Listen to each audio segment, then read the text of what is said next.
that I'm going to is for an event. I'm sorry, girl. I'm trying to make us rich and wealthy. You're gonna have kibble for life.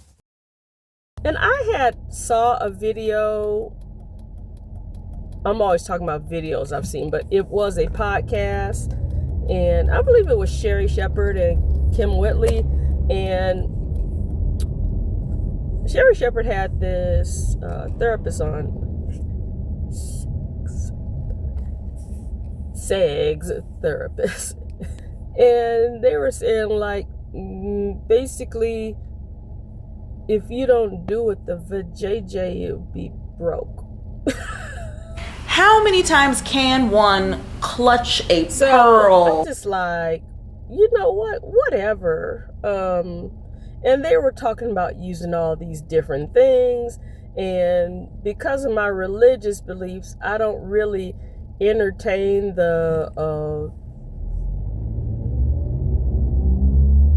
that world where you go get things like that. Okay? So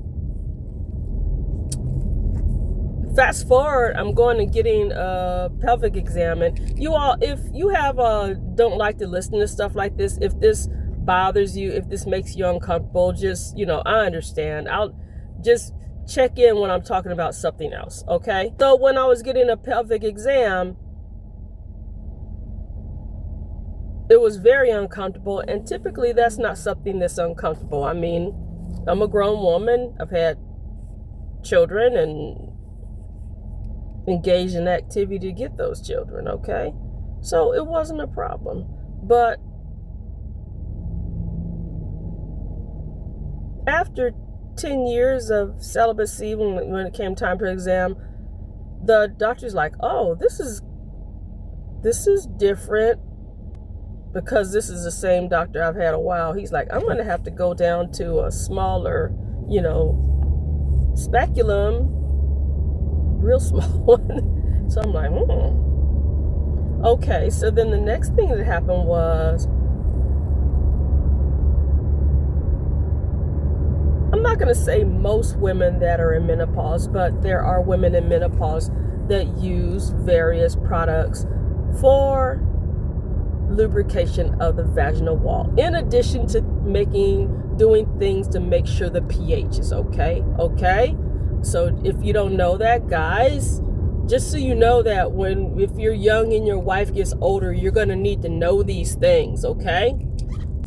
You have to have some literacy in this area so you won't be asking questions at inopportune times. But anyway, I use this product, and it has like boric acid and some other things in there to help with soothing and pH balance and all of that. So, of course, it has an applicator, so all women know that you have to assume the position in open sesame, okay? Open sesame.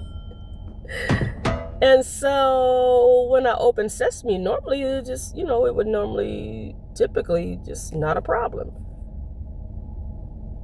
When I tell you that thing ricocheted across, it hit the wall. It was some kind of involuntary pelvic muscle thing. And I'm like, so I got another one, and that's making me mad because those things are not cheap. So anyway, I got another one and said, okay, let me just relax and think about beaches and think about Maui.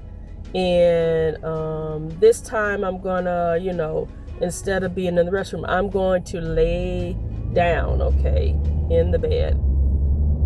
So I'm like, okay, everything's relaxed. I put it in and pops out and flies. I'm so glad my kids and nobody was home. All right, so when the suppositories flew across the bed, I'm just like, this is really like, And then I started getting on the internet, and I typed in, I hate to go to Reddit. I did a internet search first, and I'm like, shoot, Let me just go to Reddit under the menopause section. Has anybody ever had trouble putting in a suppository during menopause, 60 plus? So apparently I was not the only person. And so this person suggested Vajayjay Dilator. So now, when I was growing,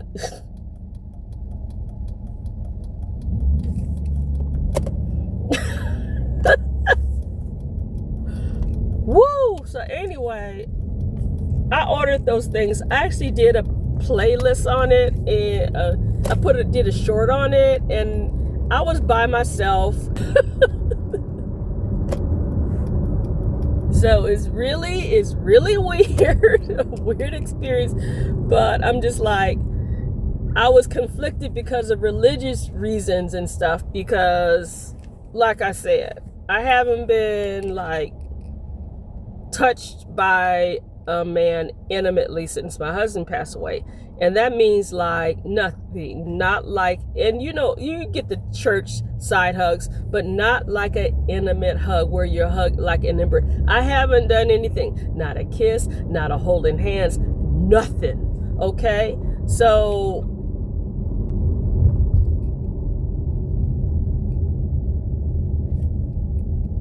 yeah. I'm not gonna say anything else.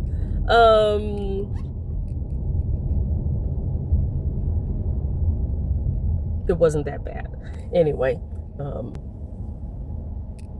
not initially. Initially, I'm like, oh my gosh, and they come in different sizes, bruh. So anyway, so after I use the devices, I'm now able to, you know, use the things for vaginal care and everything without a problem. So with my menopause, I never had a regular menopause. I was still menstruating with a regular monthly cycle in my 50s, okay? I still had a regular menstrual cycle, and they're like, well, go off birth control pills. And they're like, the doctor's like, be careful now. They're like, are you married? Do you have problems? I was like, no. They're like, well, be careful. I'm like, be careful what? They're like, because you could still get pregnant at 50. I'm like, no, I'm not doing anything. So they wanted to make sure that you're off of all the hormones and stuff, especially if you have fibroids or whatever. And I was still menstruating. So anyway, they gave me the option of doing a total hysterectomy or doing a partial. But the only thing was, when they did the exploratory, I can't even remember what it was, they said I had cysts, but they also said I had viable eggs. And the thing I was concerned about mainly was those cysts, because I had heard somebody had a thing with cysts and it was painful. But I was really concerned about those viable eggs and stuff. And I told the doctor, look, I had my tubes tied. He's like, And he said, I said, he's like, you might be one of those ones that they come apart. And I'm like, why are you saying that? So anyway, because they have cases of that too, bro. Y'all excuse me, it's just like this shirt tends to hang, so I'm like not trying to give a free show because the girls are loose. Woo-hoo-hoo. I'm almost home.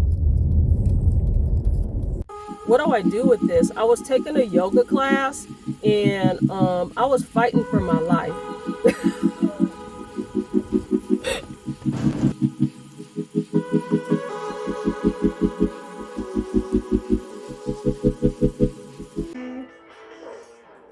You like your outfit? You proud? Yeah. You like your outfit? One thing a black woman know how to do. Let's make it. Hmm?